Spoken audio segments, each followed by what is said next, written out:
Hello and welcome to Fireside Fairytales. If you've never been here before, thanks for checking us out. My name is Rory, and what we do here is we read old folklore and fairy tales by the fire. I got the fire working. It was down last week.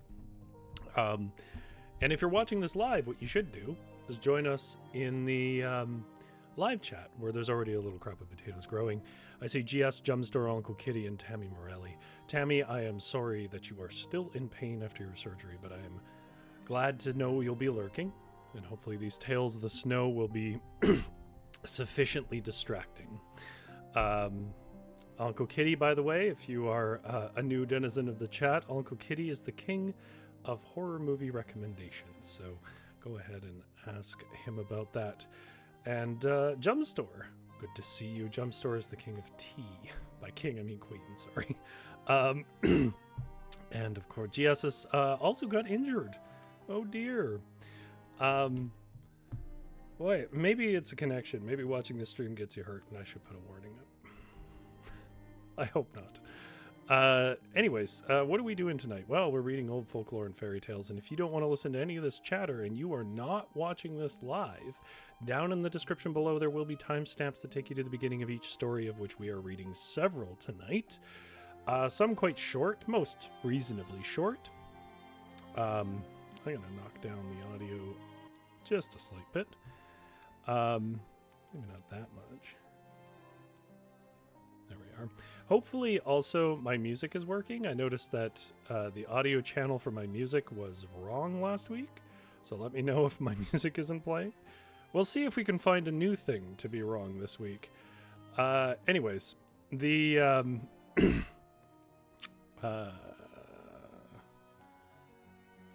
topic of what I'm doing. We're reading old folklore and fairy tales, and specifically tonight we're reading from two books we've never read from before, although they do involve some renditions of stories I have read before.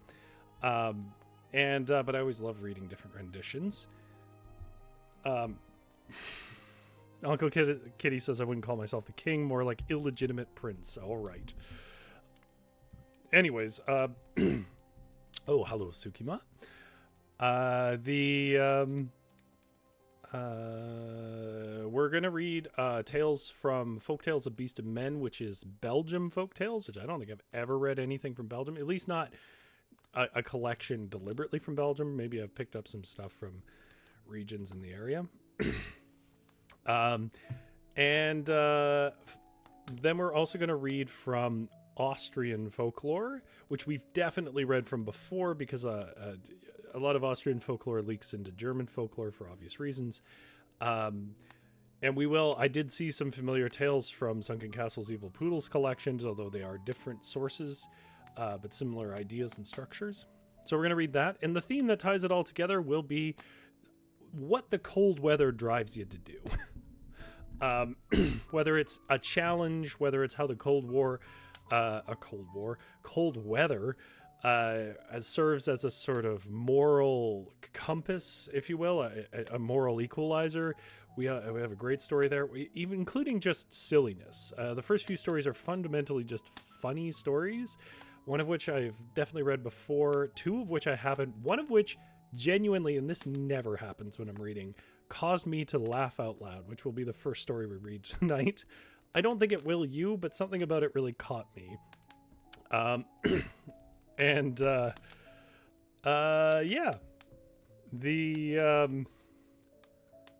And we'll end on a story of great justice done by the snow.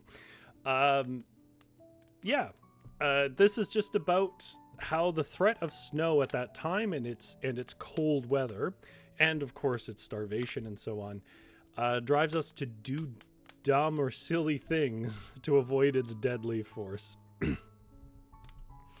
In these tales, we will then get a sense of sort of, I think for me, what's interesting on a historical level is to get a sense of how much of a threat the winter is, because, well, the winter is still a threat in some regions of the world.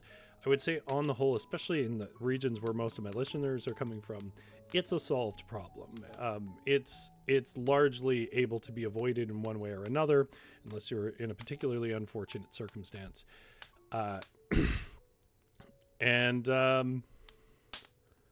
Sukima says, I'm an old person, and Uncle Kitty apologizes. You guys don't have to apologize. I do remember Suki coming on before, but Suki hasn't been on in a while. Anyways, yeah, those are our tales tonight. They're about how snow and cold weather would drive these stories as a motivator to do silly and unwise things or dangerous things, or so on. It's sort of a catch-all around how the cold weather affects things and drives tales in ways that maybe it wouldn't so much anymore. The first story of the night, honestly, it's very short, but it's one of the funniest stories I've read in folklore. Although my sense of humor is probably not the same as yours. Okay. Well, we are into the snow, so let me get something cold sounding up. Uncle Kitty says the only thing the cold has motivated me to do is flee the cold. Well, we will have a story about how that affects things as well.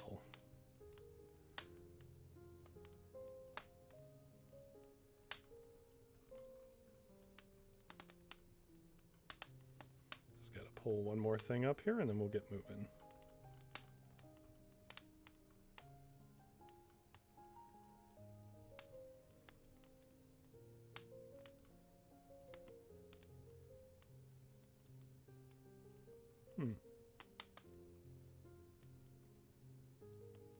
Why is this not loading?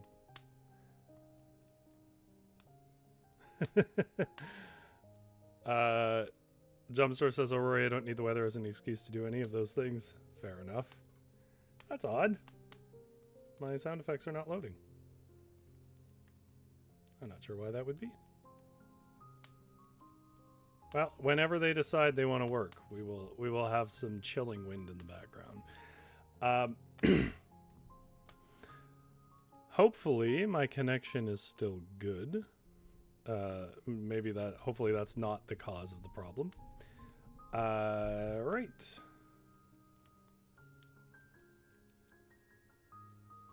There it is. Too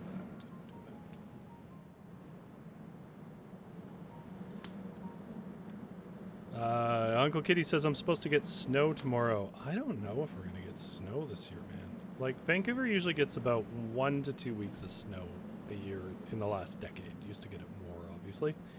But this year, we haven't even really... We usually get a freeze by, like, October. And our first, like, freeze was in December. So, I don't know. Foreboding moments. Come on. Let's find a way to get you just a little quieter.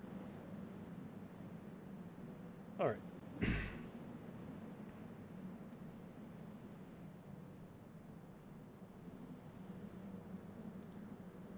Our first story tonight comes to us from the book Beast and Men Folk Tales, which is a collection of folk tales about Belgium. And in this case, it is a story called The Drunken Rooks. Now, if you don't know, rooks are...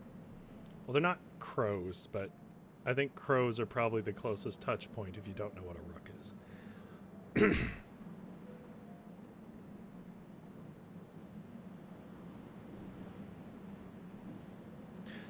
It was the middle of winter, and the ground was covered with snow. Along the high road came Meneer Van Asch, the well-known merchant of Alost, driving to the town with 2 immense casks of the liquor known as Hollands, in which he traded. All unknown to the merchant, though, one of the casks had a hole in it, and as he drove along, the liquor leaked out and sank into the snow. In a field close by the roadside, there were a flock of 50 rooks who were eagerly turning up the snow and pecking at the ground beneath in search of food. Attracted by the strong and heady smell of spilt liquor, they flew across to investigate, and having tasted some of the gin-sodden snow, liked it so well that they followed in the train of the cart, eating more and more of it until at last they were so drunk that they could hardly stand on their feet. And away they went into the field again. Very soon afterwards, the whole flock of them was fast asleep. But presently, Little Pole, a peasant who worked in the neighborhood, happened to cross the field on his way homeward and saw the crows lying stiff and silent in the snow. "Ah," said he to himself, "here's a funny sight. 15 crows frozen to death with the cold." It's got an interesting definition of funny. "I'll take them home with me and pluck them. Rook pie is excellent eating, and I find such a find is welcome in these hard times." So, taking a cord from his pocket, he set to work to gather up all the rooks and tie them together by the legs. This done, he proceeded on his way.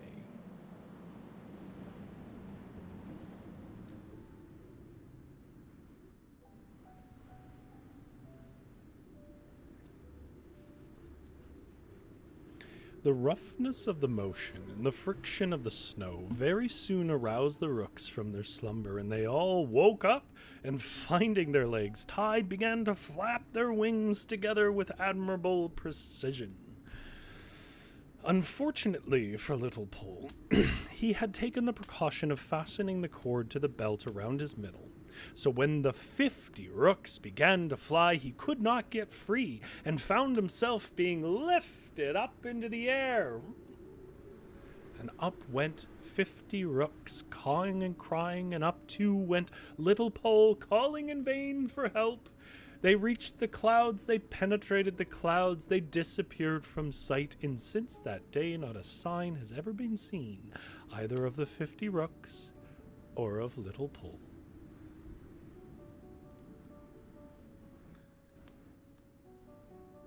Uncle Kitty says, media here always portrays Canada as frozen. So, like, as a landmass, I think it's more frozen than not, but as a population, obviously the populations have this filtered off into the corners that don't. And there's the picture of it. All the rooks carrying Little Pole away. In this, it looks like he's wearing flip-flops. I hope this is worn shoes.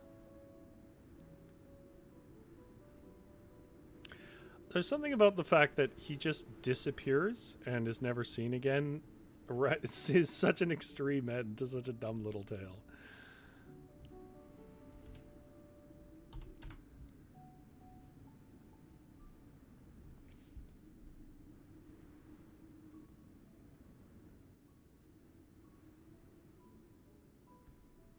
Just gonna get one more thing here.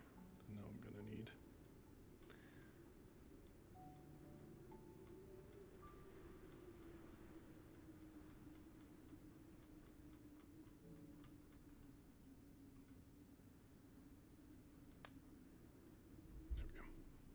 Just says they dropped him in a deep body of water.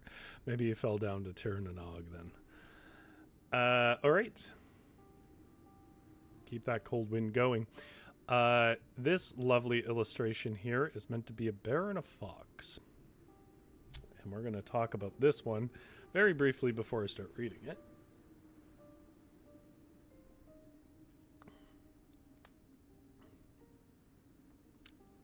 Zevia. It tastes like... At least as good as the can it's in.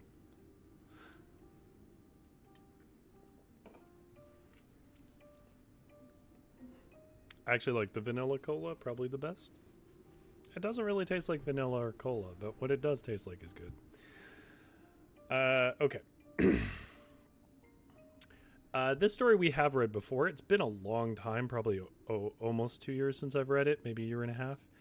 But it's a rather famous tale of, and it goes by a few different names, but it's all some variation of how did a bear get its stumpy little tail, and it comes from the fact that, like, most things with a tail in these regions has a tail. Most things like of bear proportion have tails, and it doesn't. It just has a nub of one.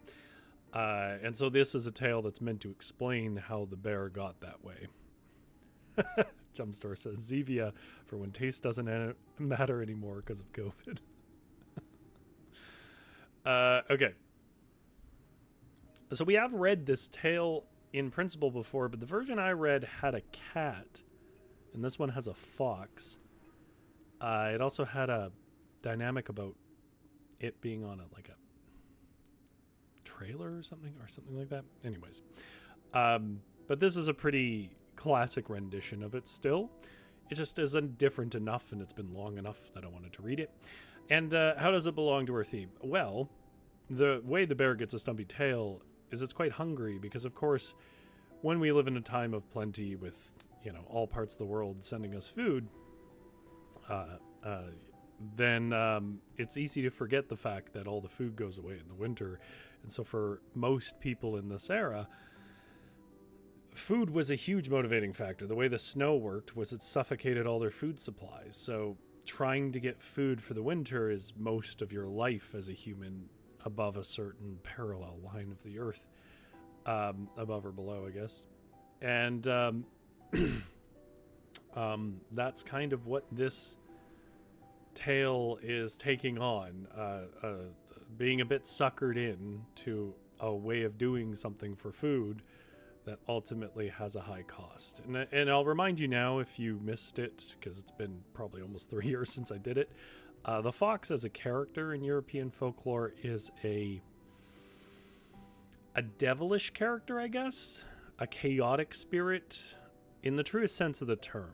I say devilish specifically because it is just as likely, it always does mischief, because that's kind of the nature of foxes in real life. But it is a bit wicked in how it acts. Like, it does mean things and cruel things, usually through trickery. So as a character here, the fox is behaving pretty standard fox ways for European folklore. Nothing is ever that cohesive in folklore, but as a symbol, this is a pretty good rendition of how the fox usually comes across. And the bear is never portrayed as very smart. Neither are wolves. But bears in particular.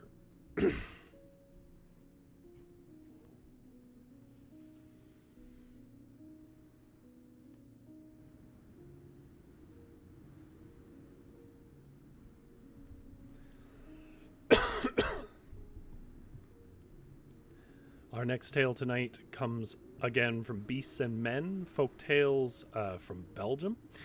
And this one is called Why the Bear Has a Stumpy Tail, which is a rendition of a tale we've read before, but this one's a little bit different. One very cold winter, the ground was covered with snow, and the ponds and rivers were frozen hard. Reynard the fox and all the other animals went out to enjoy themselves by sliding and skating on the ice. After a time, Reynard began to feel hungry. So he wandered off by himself in search of something to eat. He nosed about here, and he nosed about there, and he lay in wait behind bushes in the hope of being able to catch a bird. He lurked by the walls of farmhouses, ready to spring out upon any unexpected chickens that might show itself.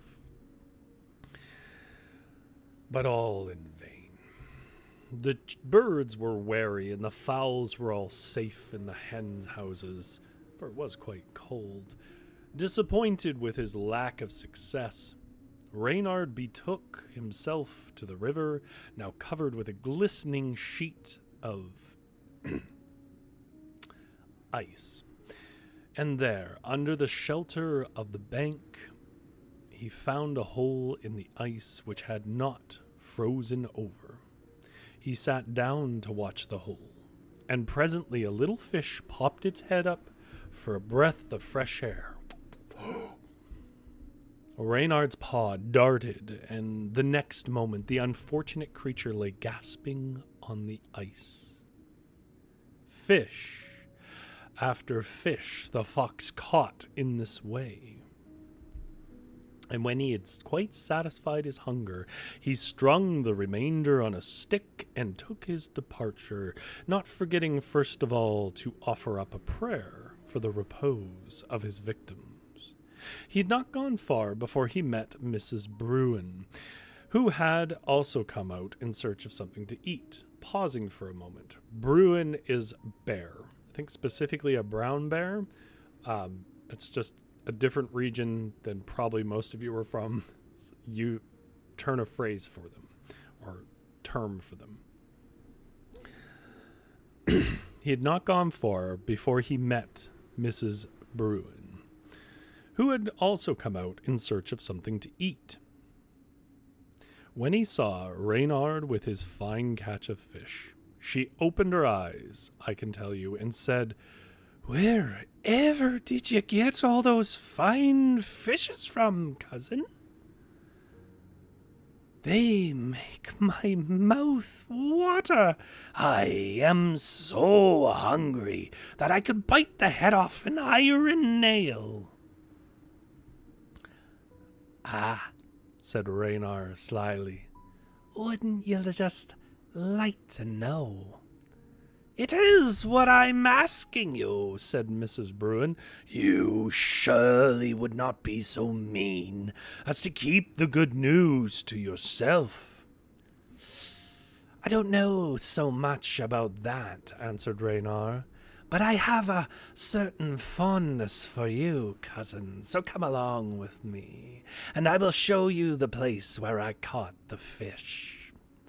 Nothing loath, the bear followed, and presently they came to the hole in the ice. "Did you see the hole, cousin?" said Reynard.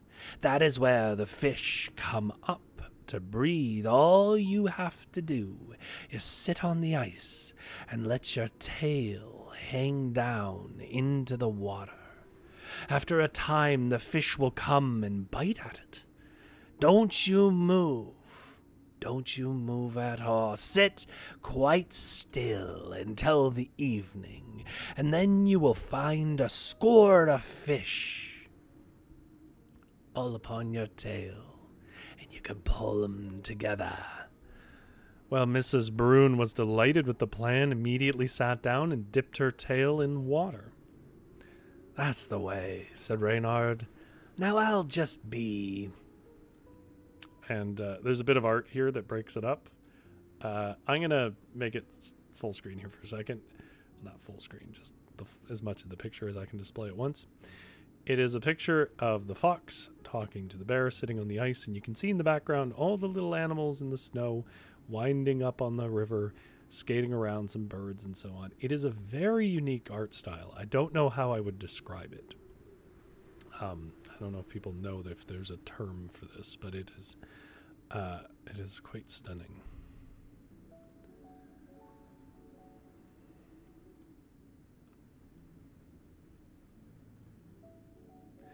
"Walking home to see to my dinner, but I'll be back presently. Be careful to keep quite still, or you'll spoil everything." So for the next 3 hours, Mrs. Bruin sat on the ice with her tail in the water, and very cold it was, but she consoled herself with the thought of the delicious meal she would have when the fish were landed. Late in the afternoon, Reynard returned. "Well, cousin," said he, "how do you feel?" "Very cold," said Mrs. Bruin, with her teeth chattering. "My tail is gone so numb that I hardly know I've got one." "Does it feel heavy?" asked Reynard anxiously. "Very heavy," said Mrs. Bruin. "There must be hundreds of fish upon it," said Reynard, and he left the bank and walked round the bear, observing that the water in the hole had frozen over, and that Mrs. Bruin's tail was held firmly in the ice. "I think you may safely pull up now," he went on, "but you must be careful to land all the fish together. There is only one way to do that. You must give a strong, sharp, sudden pull and take them by surprise. Now then, are you ready? 1, 2, and 3, And at the word 3, Mrs. Bruin rose to her hind legs and gave a mighty jerk. But her tail was so firmly embedded in the ice that it would not come out. "My word," cried Reynard, "you've caught the whole river full. Persevere, cousin. Now then, a long pull and a strong pull." "Oof," grunted Mrs. Bruin. "Ooh, ooh," and then suddenly tumbled head over heels on the ice as with one mighty jerk she snapped her beautiful bushy tail clean off close to the roots. And when she'd gathered her scattered wits together well enough to understand what had happened, she went to look for Reynard, but he had suddenly remembered that he had an important engagement elsewhere, and was not to be found. And from that time to this, every bear has been born with a little stumpy tail. Oh, Crazypedia. Hello, Crazypedia. Thank you for checking out the stream. We're reading old folklore about the snow and cold.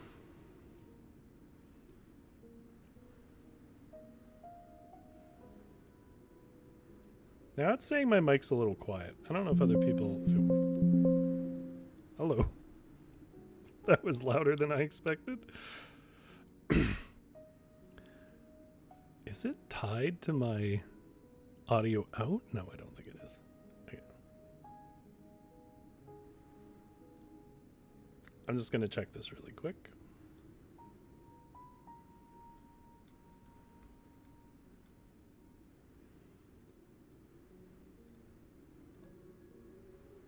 GS says no, it's not quiet. Okay, that's good. It's definitely quieter than usual. I can see that because I have a sound meter. Oh, it's gone down quite a bit. That's why. Okay, I'm turning this up. Why did it do that?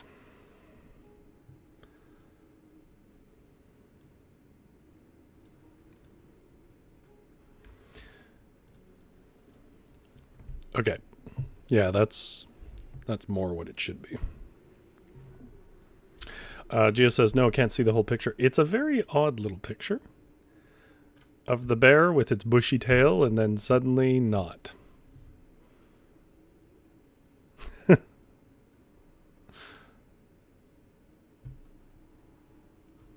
All right.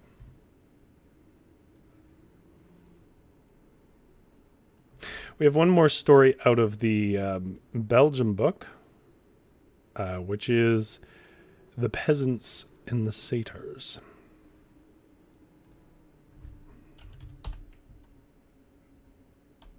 Crazypedia says, have fun balancing the audio in post. There's no post. It is what it is. I get less than 100 views. If I'm going to get more than that, maybe I'll start doing post versions. Sugima says, looks like our cat. I guess so. It does kind of look like a cat.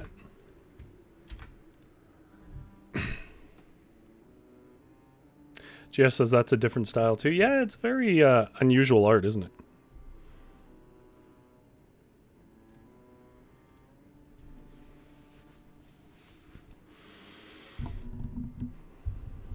The audience is the post. How are you guys doing with the balancing?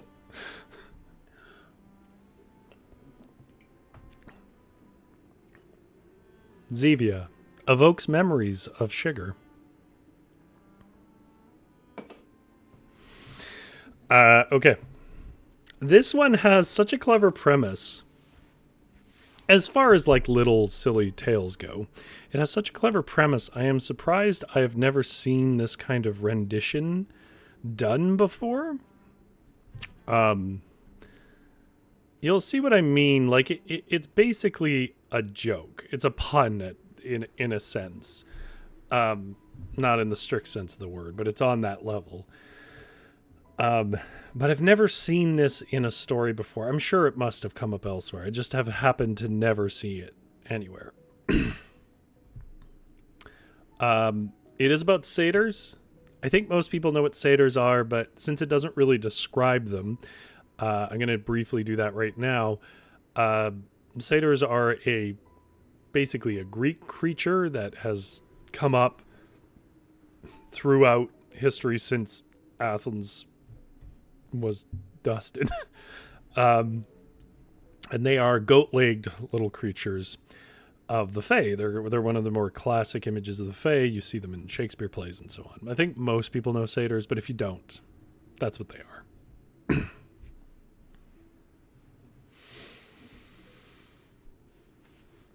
And peasants are you and I.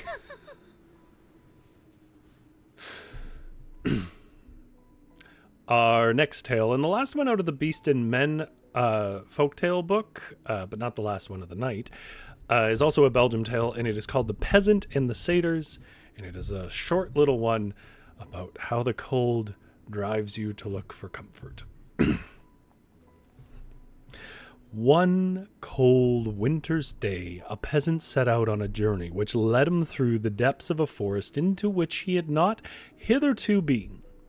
The result was that he had lost his way, and after wandering about for many hours in the hope of finding it again, he found himself, just as dusk was coming on, in a little clearing where he was overjoyed to see a small house with a cheerful light in the window.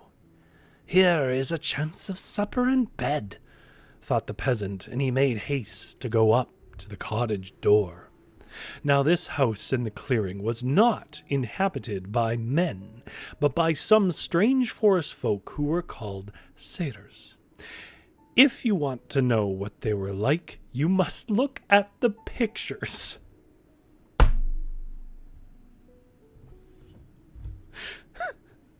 God, can you imagine if I did that in a story? Certainly the peasant had never seen anything like them before, although he had often heard of them.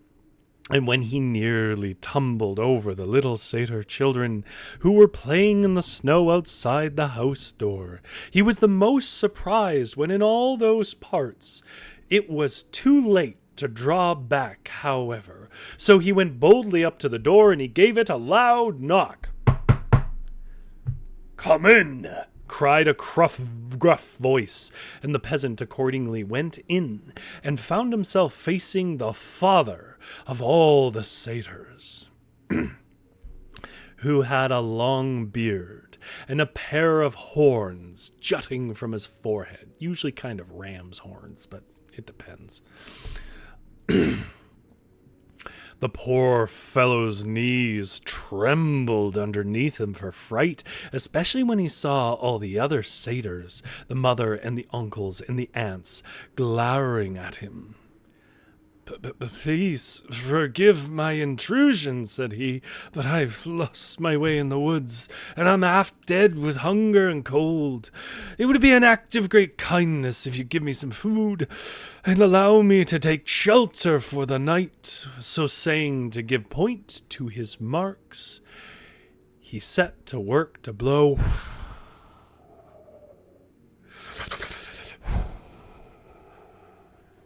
upon his chilled fingers, which indeed were blue with the cold. "Why are you blowing on your fingers?" asked the father of all the satyrs curiously. "Why, to warm 'em," answered the peasant, and he blew harder than before. "Well, sit down," said the satyr, "and as it happens, we are about to have supper, and you are welcome to share it with us." And so the peasant sat down to supper, and all the satyr family sat down too, and watched him with big unblinking eyes, so that he felt very uncomfortable. Do you think you could eat like this? What are you eating? Are you eating right now? I'm staring directly at you. A big basin of soup was set before him, and finding it very hot, he began to blow upon it. At this, all the satyr family cried out in surprise, And the father satyr said, "Why are you blowing your soup?" "To cool it," answered the peasant. "It is too hot, and I'm afraid it may scald my mouth."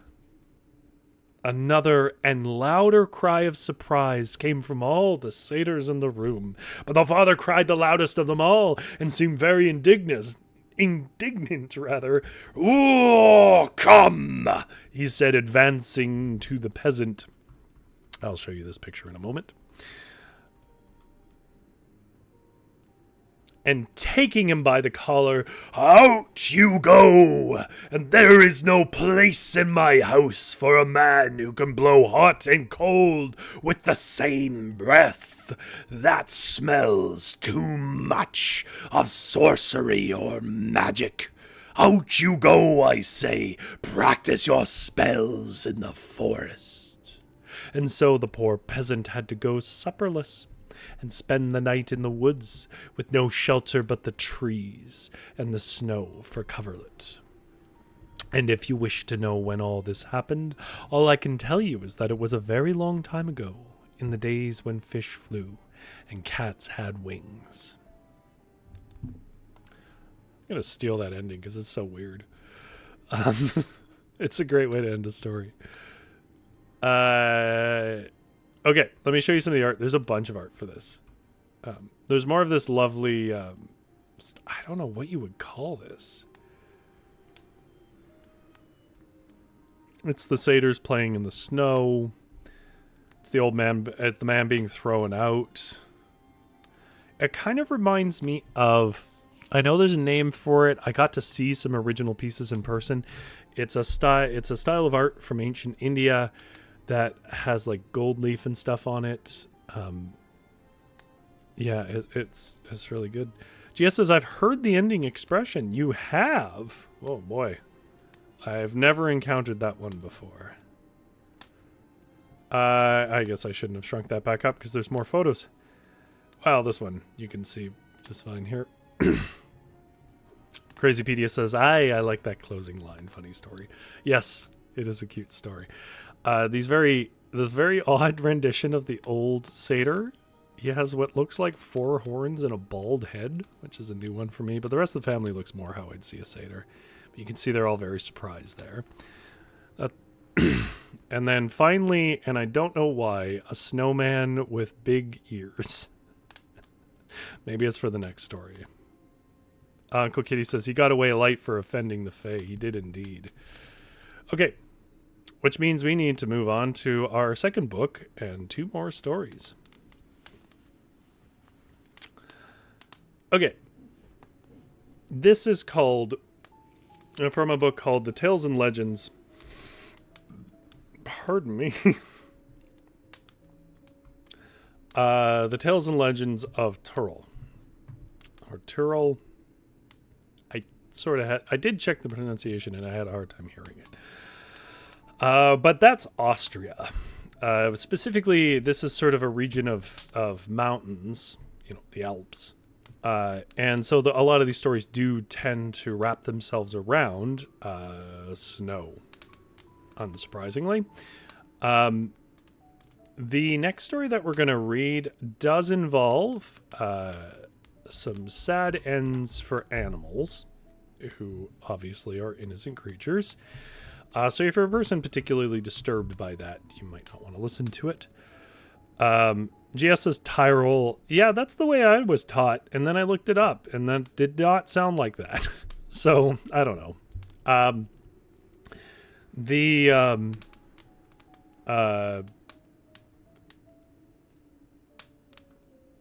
It's called The Courageous Serving Girl of the Zotta-Farm. And it is about it's the one story that we're going to read tonight that is specifically set on Christmas, but not for really any special reason. It's mostly about the cold weather and the effects of that. But yeah, and I will give this warning one more time when I introduce it, but content warning, animal death in this.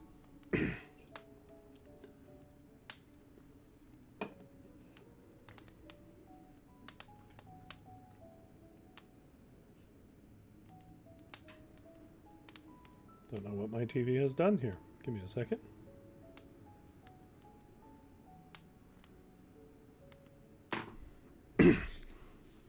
Back to the snow. Okay.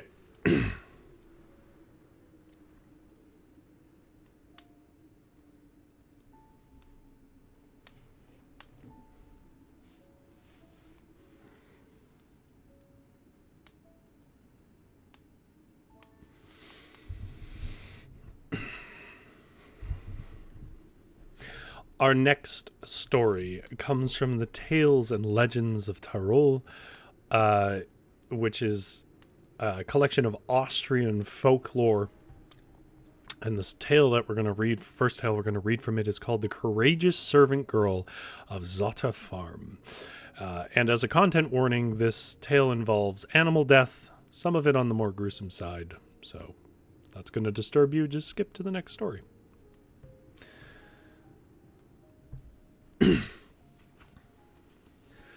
In Wattenzertliol, which is about 20 miles in length, and where at its end the Hochlizium Alp stands, lies on the right of the mountain the beautiful Witz mountain, belonging to the farmer Zotta-Hof, which stands at its foot. And apparently Witz, there is like wit, joke, humor. I don't know if there's another older use of it here, but that's what I was told. Upon that mountain, during the winter time, Casamandal, a sort of ghost, is said to reside. And this is the first time I'm reading about this ghost, but they come up a lot, I've found, in these tales of Austrian Alps. This spirit inhabits a hut, which is situated on the top of the mountain, from whence he makes a terrific noise, which is heard for miles around. But towards Christmas, he becomes more quiet and goes off again in the spring. Before his departure, a blackbird sings during many days from a pine which stands on the mountain, so beautifully that one could listen to her for hours together. Now it happened that in the house of the Zotta peasant, a poor servant girl was employed, whose mother was very ill. As Christmas Day approached, she had to clean up the whole house, and on the eve the farmer divided the Christmas cake between his family and servants. And while he enjoyed his portion in company with his friends and neighbors, one of them asked, "What is the Casamandal about today? I wonder whether he is fêting Christmas as well." Celebrating, basically. Partying. The farmer, who had been drinking considerably, shouted in good humor, "I will give the best cow out of my herd to whomever has the courage to go up the mountain tonight. Find out what the Casamandal is doing today, and brings me back proof, his milking bucket and foot warmer." But all heard his proposition in silence, for none of them dared risk so much danger to gain the cow, because the Casamandal was noted for his ferocity, and many a one had returned from his neighborhood with a head almost smashed to pieces. But the poor servant girl collected her courage and thought to herself, "I will undertake it in God's name. Should I gain the cow, I shall be able to help my poor sick mother, and as I have not the intention of going out of curiosity, heaven will protect me." So she agreed with the Zotta farmer and set off up the Alp, which is a constant ascent of 6 miles, battling with bitter wind and snow as she went. Far above her she saw the casa, or hut, brilliantly lighted. Everything in it was clean to perfection, and the Casamandal was sitting in his Sunday clothes at the hearth.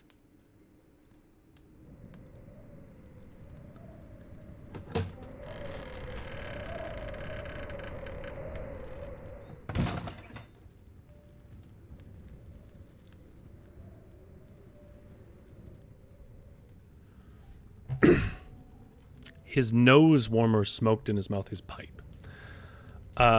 And he was cooking in a pan a coal-black meal.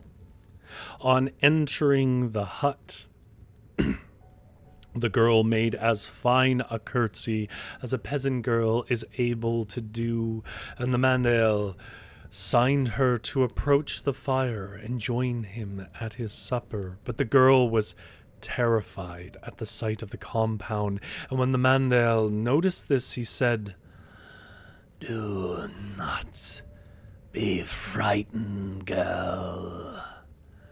Make only a crystal, or a sign of the cross, over the pan."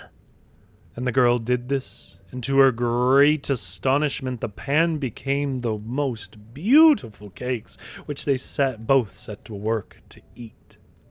And after a little while, the casamandel said, "I know the request you wish to ask. You have come to carry off my milking bucket and foot warmer. You shall have them without the asking, for you are a brave girl. And when you arrive at the farm, you will claim of the peasant his cow together with the calf as punishment for having allowed you to come up in such fearful weather." Well, the Zotta peasant was just setting out for the midnight mass as his servant returned from the Alp with her proofs, and when she claimed the cow, he called her a stupid fool for having gone up the Alp, taken his joke as reality, and he would not give her not even one fennick, much less the cow. Sort of a penny. There's not really a great translation of a fennick. On the following morning, there was a grievous Christmas gift at the Zotta-Hof. The Rob Lorraine, the finest cow, lay dead in the stable, and the farmer nearly tore off all his hair with grief, for this cow had been his favorite and had carried the first prize at every show, for which reason he'd given her the name Rob Lorraine, or champion. "Had you given the cow to me," said the poor injured girl to her master, "she would not have died. Will you now keep your word and give me another?"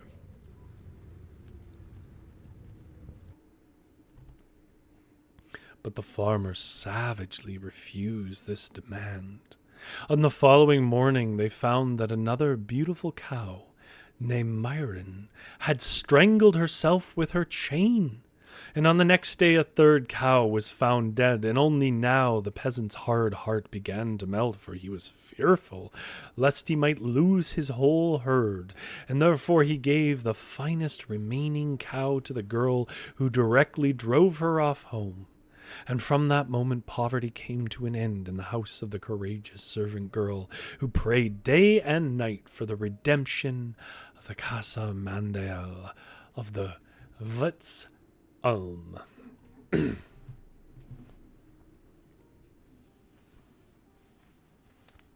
Just as I Googled. Yeah, but I guess what I'm saying is I found a few different versions of it, if that makes sense. The last story of the night, and probably my favorite, but I don't think it's the best story. It's just a story that happened. I Googled the German pronunciation. Oh, I see. You weren't finished speaking. Sorry for cutting you off. German pronunciation, and you're right, way off. It's it's got a rolling R. Yeah, a lot of languages have a rolling R, and I'm terrible at it. It's a tough thing to say.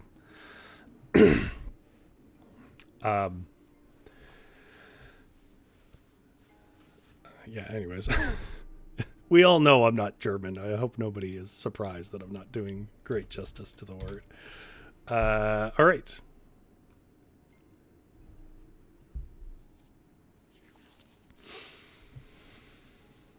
Our last story of the night is one of our shorter stories. But what a great story.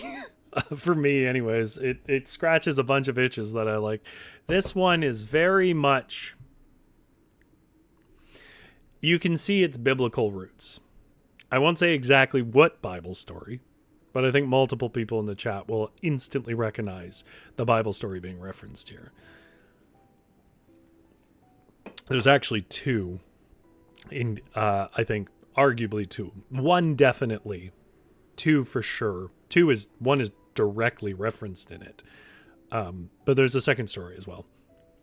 But it follows a really classic formulation for all folklore, Bible and beyond, which is it's about a city that decays into decadence and is punished for it, which is a really classic formulation. Exactly where it comes from is not hard to imagine. Like, our German translator, Jürgen Hubert, was talking about this. You know, when you were a farmer or something out in the middle of the German lands, which is his region, that's why I was thinking of it, you would dig around and one day you would find that the remnants of a castle wall. Just digging up for trying to expand some of your potato farming land, and there's a castle wall. You don't know whose it is. Nobody knows whose it is, except for maybe some people back with records in town, but you're not talking to those people. And so it's this weird thing where, like, you encounter history, but you don't know what it is. You don't understand why it is. And that's why a lot of, as the title of his collection says, Sunken Castles, Evil Poodles. Sunken Castles is a big trope because a lot of castles did effectively get buried one way or another over time, and then people would dig them up and it would look as if they had sunk into the ground.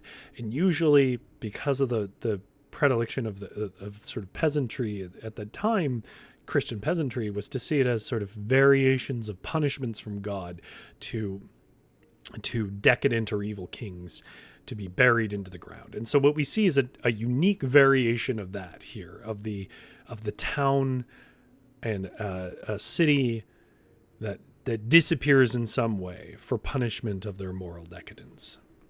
But the exact type of moral decadence here I find particularly interesting, and we'll see if you agree.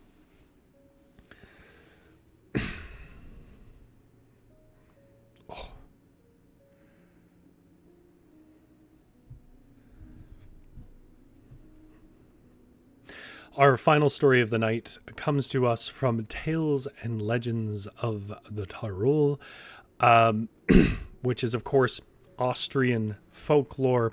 And this short tale is called Tannen-eh. High up in the Tyrolean Alps formerly stood a fine city called Tannen-eh, whose inhabitants for ages past had led honest and God-fearing lives, and there used to be a paradise of peace and happiness, and no one ever thought of hunting or killing any game, domestic animals, and alpine plants and fruits being sufficient for the wants of good-hearted, simple people. There were never quarrels or disputes about mine or thine. The rich man willingly helped his poorer neighbor, and there was no extremity of wealth or poverty at Tannen-eh. But in the course of time, all that was altered.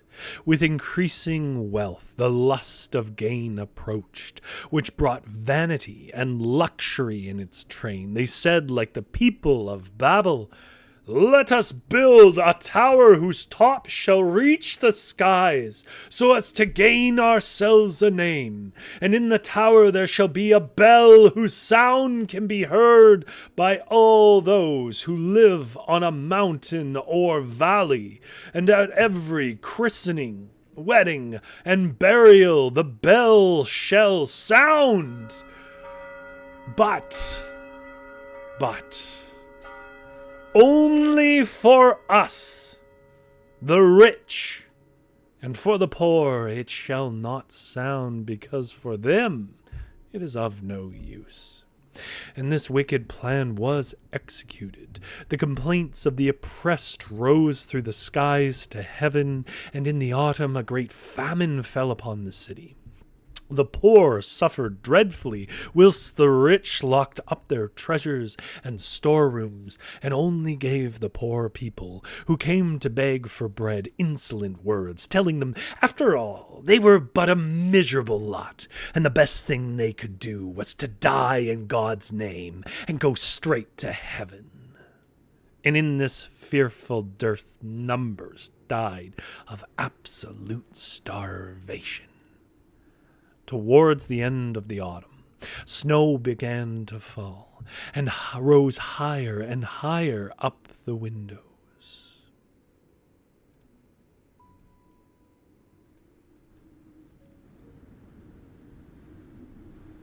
And then far above the roofs. And in this extremity the rich people of Tannen-eh began to toll their bell for help. But its sound could scarcely penetrate through the thick walls of snow, and no help arrived. And far down in the surrounding valley, poor people alone were living, who'd been cruelly treated and oppressed by the rich citizens above. And so the snow fell thicker and thicker, just as long as it rained in the days of the flood. And after this, Tannen-eh with its inhabitants had disappeared. But the tower of the church, together with the city, is still to be seen from an enormous distance. Though deeply covered with everlasting ice, the tower reaches, like a silver needle, to heaven, from whence the divine punishment had fallen.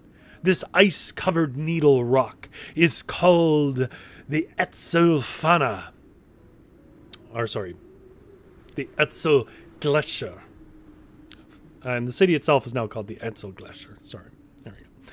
Even up to the present day, the following song, illustrative of the fate of the city, is sung in Tyrol. In the city of Tannen-eh, this won't rhyme because it's originally obviously not in English. In the city of Tannen-eh, oh woe, fell a snow which never thaws again. And you can see the German there. I am not going to try to read. And that is the story of the city of Tannen-eh.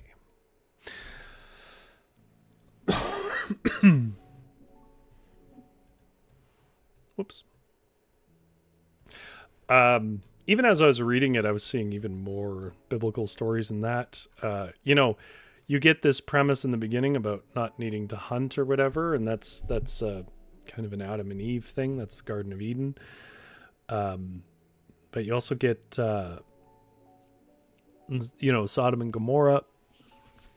Though obviously, salt pillars and things like that. But, and you get the Tower of Babel and whatever. It's a very interesting story. As from what I can tell, I did Google this, and I didn't find any really distinct spires on the mountain that's referenced, but I guess it could just be something you have to see in person. But the tall gray spires, I mean, as a lover of mountains and mountain climbing, the Alps do have some very odd, very spire-like structures in them. They could easily look like a tall, crazy building. But that is also a thing that I really love in folklore, where they pick a natural thing and they reframe it with imagination and narrative. All right.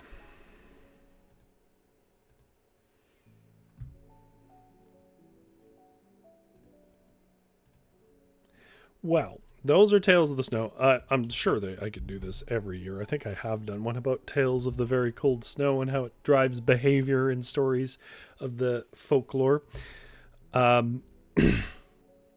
But yeah. Which means that we have reached the end of our tales for tonight. We had a couple of old friends who haven't been here in a while drop by, and some new folks like Crazypedia drop by. And thank you so much for giving the stream a view. Also, GS, a Jump Store, Uncle Kitty.